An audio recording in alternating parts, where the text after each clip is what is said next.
Hi friends, ఎలా ఉన్నారు? బాగున్నారా? నేను బాగున్నాను. మీరు బాగున్నారా? నేను మీ శివ లోకల్. ఈరోజు మరొక వంటకంతో వస్తాం. జంతికలు ఏ విధంగా చేస్తే బాగుంటుందో అనేది మా అమ్మగారితో మీ అందరికీ చేయించి చూపిస్తాను. నచ్చితే షేర్ చేయండి, లైక్ చేయండి, సబ్స్క్రైబ్ చేయండి. అందరూ కూడా చూస్తున్నారు కానీ లైక్ చేయట్లేదు, సబ్స్క్రైబ్ చేయట్లేదు. ప్లీజ్ ఎంకరేజ్ చేయండి. పదండి వెళ్దాం. అందరూ బాగున్నారమ్మా? నేను బాగున్నాను. మీరు బాగున్నారా? ఈవేళ నేను జంతికలు తయారు చేస్తాను. ఏమేమి చేస్తానో చూపిస్తాను, రండి. అమ్మా, నేను ఇది చూపిస్తున్నాను. ఇది వరిపిండి అమ్మా. దీంతో 4 గ్లాసులు వరిపిండి వేస్తాను. వరిపిండిది.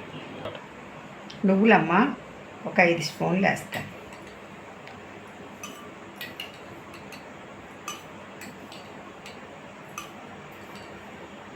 ఒక 5 స్పూన్లు. ఇది వేపిన శనగపప్పు అమ్మా. 1 గ్లాసు వేస్తున్నాను. వేపిన శనగపప్పు 1 గ్లాసు. ఇది గోధుమ నూకమ్మ 1 గ్లాసు. 1 గ్లాసు వేస్తున్నాను గోధుమ నూక.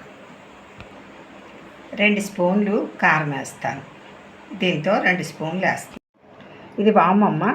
ఈ వాముని కొంచెం ఇలా నలిపి వేయాలి. వేసేటప్పుడు చూపిస్తాను. ఇలా నలుపుకొని వేయాలన్నమాట. ఇది గిన్నెలో వేస్తున్నానమ్మా. వేసేటప్పుడు చూపిస్తాను. తగినంత సాల్ట్ వేస్తానమ్మా. వేసేటప్పుడు మీకు చూపిస్తాను. ఈ గ్లాస్తో నేను వేస్తున్నానమ్మా. వరిపిండి 4 గ్లాసులు, వేపిన శనగపప్పు 1 గ్లాసు, గోధుమ నూక 1 గ్లాసు, ఇంకా నువ్వులు 5 స్పూన్లు, కారం 2 చెంచాలు, వాము కొంచెం 1 అర స్పూన్లు అన్నీ వేస్తున్నాను. నేను ఈ గ్లాస్తో చేస్తున్నాను. మీరు దేంతో చేసినా ఒకటి పెట్టుకోండి. 1 గ్లాస్ అయినా కప్పు అయినా దేనితోటైనా తీసుకోండి. స్టవ్ అంటిస్తున్నానమ్మా. పాన్ పెడుతున్నాను. పాన్ పెట్టి వాటర్ వేస్తున్నాను. వాటర్ 3 గ్లాసులు వేసుకోవాలి.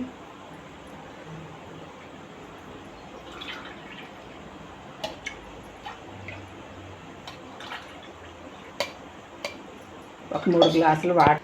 అదే పిండి అది కొలిసాను కదమ్మా, వరిపిండి అదిను ఆ గ్లాస్ తోటే తీసుకున్నాను. 3 గ్లాసులు నీళ్ళు వేసాను. వాటర్ మరుగుతుంది కదమ్మా, అందులో 2 స్పూన్లు కారం వేస్తున్నాను.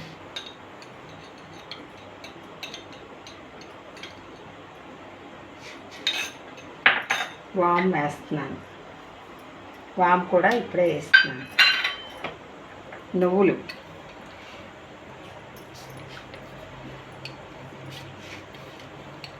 3, 4, 5 స్పూన్లు నువ్వులు వేసాను. ఇప్పుడు తగినంత సాల్ట్ వేస్తున్నాను. తర్వాత చూసుకొని అప్పుడు సరిపోతే ఇది మరుగుతుంది కదమ్మా. మరిగిన దాంట్లో ఆయిల్ ఒక 2 స్పూన్లు వేస్తున్నాను. 2 స్పూన్లు ఆయిల్ వేసి మీరు కూడా ఇలాగే చేయాలి. ఇప్పుడు నూక వేస్తున్నానమ్మ. వాటరు మరిగింది, అటు ఇటు తిరగబడుతుంది కదా. ఇప్పుడు నూక వేసి తిప్పుకోవాలి.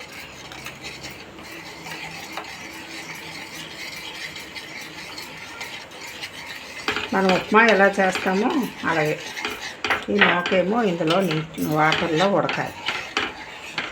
ఉడికి దగ్గరికి అవుతుంది. నెయ్యి కూడా 1 స్పూన్ వేస్తున్నాను. గుల్లగా వస్తాయన్నమాట. నేను ఆయిల్ నెయ్యి వేసుకుంటే గుల్లగా ఉంటాయి జంతిక. ఇది అయిపోయిందమ్మా. ఇది ఒక పక్కన పెట్టి చల్లారి పెట్టుకోవాలి. శనగపప్పు మిక్సీ చేసుకోవాలి. మెత్తగా పిండి మిక్సీ చేస్తున్నానమ్మా.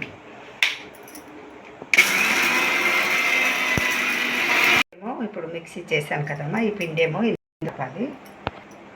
వేపిన శనగపప్పు పొడి చేశాను కదా, అదేమో వేస్తున్నాను. ఆ పిండి వేస్తున్నాను. వరిపిండి కూడా వేస్తున్నానమ్మా. వరిపిండి కూడా వేస్తున్నాను. వరిపిండి వేసి అన్నీ మొత్తం కలుపుకోవాలి. స్టవ్ వెలిగిస్తున్నానమ్మా. పాన్ పెడుతున్నాను. పాను వేడెక్కింది. ఇప్పుడు ఆయిల్ పోస్తున్నానమ్మా. ఆయిల్ పోసిన తర్వాత వేడెక్కిన తర్వాత జంతికలు వేసుకోవాలి. ఇది కలుపుతున్నప్పుడు కొంచెం వాటర్ కూడా పడుతుంది. వాటర్ కొంచెం వేస్తూ కలపాలన్నమాట. చల్లటి నీళ్ళే వేసుకొని కొంచెం అదే సరిపడగా వేసి కలుపుతూ ముద్ద బాగా కలుపుకోవాలి. ఇది ఇలా కలుపుకోవాలమ్మా. కలిపేటప్పుడు వాటర్ కూడా పడుతుంది. వాటర్ వేసుకొని కలుపుకోండి. కలుపుకున్న తర్వాత కొంచెం ఆయిల్ కూడా వేసి కలిపాను నేను. మీరు కూడా అలా చేయండి. ఇప్పుడు సాల్ట్ కూడా చూసుకోండి. సాల్ట్ చూసుకున్న తర్వాత సరిపోతే పర్వాలేదు, లేకపోతే ఇప్పుడే వేసుకోవచ్చు. నొక్కితే ఇలా ఉండాలమ్మా. ఇలా ఉండితే ఇలా కలుపుకోవాలన్నమాట. ఆయిల్ ఈ గొట్టంకి, జంతికల గొట్టంకి కూడా కొంచెం రాయాలమ్మా. రాసి ఉంచుకోవాలి. తర్వాత ఈ ప్లేట్లకు కూడా ఆయిల్ రాయాలి. ఈ ప్లేట్ల మీద జంతికలు వేసుకోవాలి. ఇప్పుడు ఇలా ముద్ద పెట్టుకొని జంతిక వేసుకోవాలి.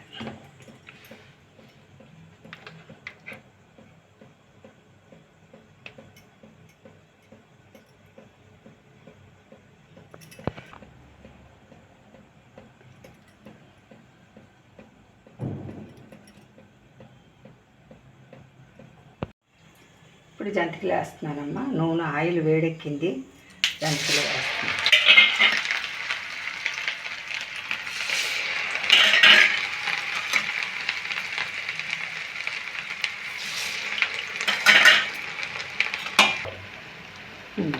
అమ్మాయి వేగుతున్నాయి, జంతికలు వేగుతున్నాయి. నేను చెప్పే కొలతలతో ఇలా తయారు చేస్తాను జంతికలు. ఇవి కరకరలాడుతాయి. నిజంగా మీకు నేను జంతికలు ఎలా చేయాలో కొలతలతో చెప్పాను కదమ్మా. అదే రకంగా మీరు కూడా ఆ కొలతల ప్రకారంగా చేసుకొని తిని చూసిన తర్వాత ఎలా ఉన్నాయో ఏంటో కామెంట్లో పెట్టండి. ఇంకొక వంటకంతో మళ్ళీ మీ ముందుకు వస్తాను. బాయ్.